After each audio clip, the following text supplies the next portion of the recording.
जय श्री कृष्णा दोस्तों, आइए 7वें अध्याय पर सुनते हैं।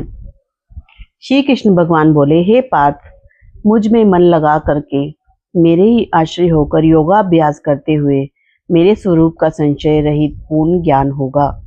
सो सुनो, वह पूर्ण ज्ञान मैं तुमको सुनाता हूँ, जिसके जानने से तुमको इस लोक में और कुछ जानना शेष न रहेगा। सहस्त्रों मनुष्यों में से कोई एक सिद्धि प्राप्त के लिए यत्न करता है। उन यत्न करने वाले सिद्धों में से भी कोई भी मुझे ठीक जान पाता है।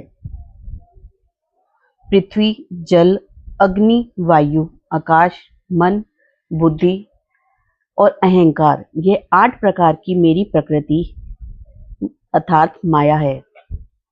इस प्रकृति को जड़ कहते हैं। और हे महाबाहो, इससे दूसरी प्रकृति चेतन है, जिसने संपूर्ण जगत धारण किया है। इन्हीं दोनों प्रकृतियों में से सब प्राणी मात्र उत्पन्न होते हैं। ऐसा जानो, यह प्रकृतियां हमसे ही उत्पन्न हुई हैं।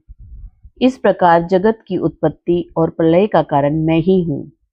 हे धनंजय, धागों में जिस प्रकार मणि पिरोई जाती है, उसी भांति यह संसार मुझ में ही गुथा हुआ है। मुझसे परे और कुछ भी नहीं है। हे कुंती पुत्र, जल में रस मैं ही हूँ, चंद्रमा और सूर्य में प्रभा मैं ही हूँ, सब वेदों में प्रणव मैं ही हूँ, आकाश में शब्द और पुरुषों में पौरुष मैं ही हूँ। हे अर्जुन, पृथ्वी में जो सुगंध है तथा अग्नि में तेज मैं ही हूँ। हे पार्थ, संपूर्ण प्राणियों में सनातन बीज रूप मुझको ही जानना। बुद्धिमानों में बुद्धि रूप और तेजस्वियों में तेज मैं ही हूँ। हे अर्जुन, काम और रोग रहित बलवान पुरुषों में बल और पुरुषों में धर्म के विरुद्ध ना जानने वाला कर्म मैं ही हूँ। जितने सात्विक, राजस, तामस पदार्थ हैं, वे सब मुझसे ही हैं, परंतु उनमें मैं नहीं रहता। ये सब मुझ में है। सत्य, रज, तम, ये तीनों गुणों के प्रभाव से यह सारा संसार मोहित रहता है। इस कारण यह इससे परे मुझ अव्यय परमात्मा को नहीं जानता। मेरी यह गुणमयी और दिव्य माया अत्यंत दुष्कर है। जो मुझको अन्याय भाव से भजते हैं, वे इस माया को पार कर जाते हैं। जो पापी, मूढ़, नराधम माया ने जिनका ज्ञान हर लिया है और आसुरी भाव ग्रहण किए हुए हैं, मुझको नहीं पाते। हे भारत श्रेष्ठ अर्जुन, 4 प्रकार के जीव मुझको भजते हैं: दुखिया, जिज्ञासु, ईश्वर की कामना करने वाला और ज्ञानी, जिनमें मुझे सदा एकाग्र चित्त और केवल मेरी भक्ति करने वाले ज्ञानी पुरुष श्रेष्ठ लगते हैं, क्योंकि मैं ज्ञानी को अत्यंत प्रिय हूँ और वह मुझको प्रिय है। यद्यपि ये सभी भक्त श्रेष्ठ हैं, तथापि ज्ञानी तो मेरी आत्मा ही है, क्योंकि वह मुझ में ही मन लगाकर मुझको ही सर्वोत्तम गति मान मेरा ही आश्रय ग्रहण करते हैं।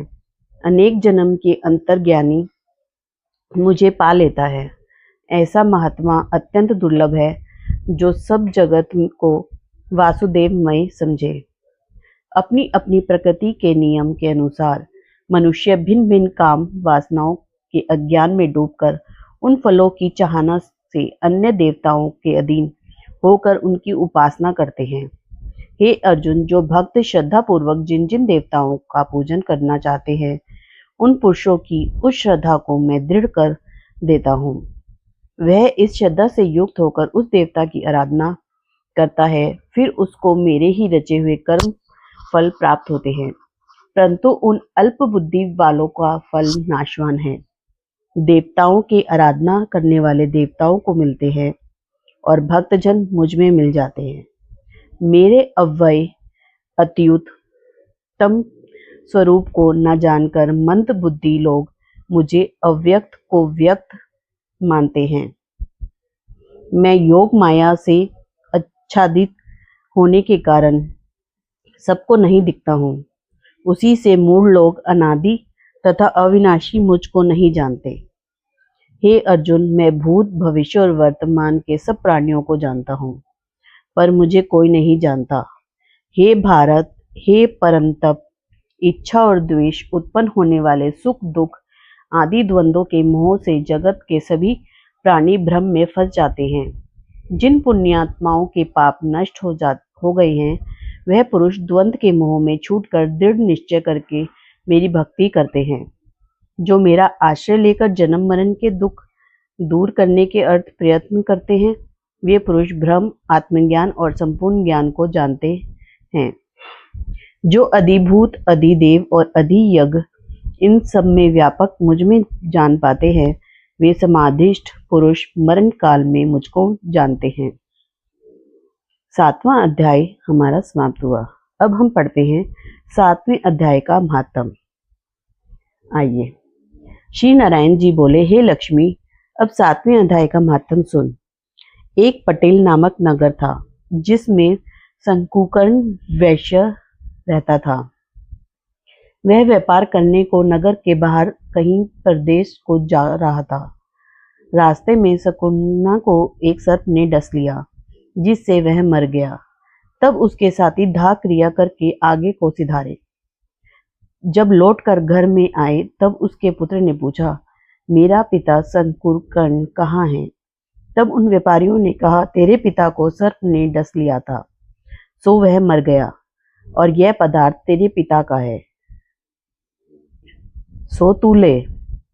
पुत्र ने कहा, जिस सर्प ने मेरे पिता को काटा है, मैं उसको मारूंगा। उन व्यापारियों ने कहा, चलो वह ठोर मुझे बताओ जहां मेरे पिता शंकुकर्ण मरा है।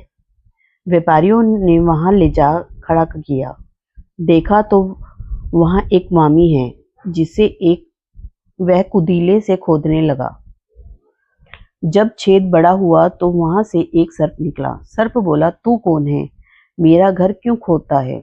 उस बालक ने कहा, मैं शंकुकर्ण का पुत्र हूँ। जिस सर्प ने मेरे पिता को मारा है, मैं उसको मारूंगा। तब सर्प ने कहा, हे पुत्र, मैं तेरा पिता हूँ।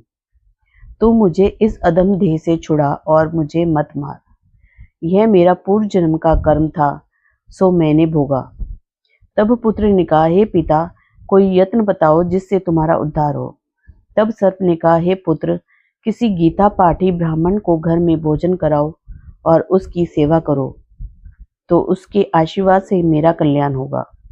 तब उस बालक ने अपने घर पर उस नगर में जितने गीता का पाठ करने वाले थे, उन सब को बुलाकर श्री गीता जी के 7वें अध्याय का पाठ कराया और उनको भोजन करवाया।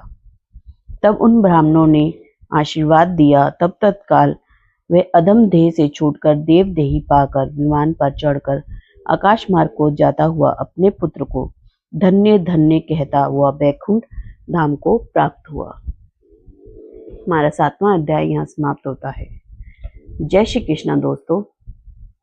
एज यूजुअल आप मेरे साथ चैनल पे बने रहें और सब्सक्राइब एंड लाइक करें। जय श्री कृष्णा।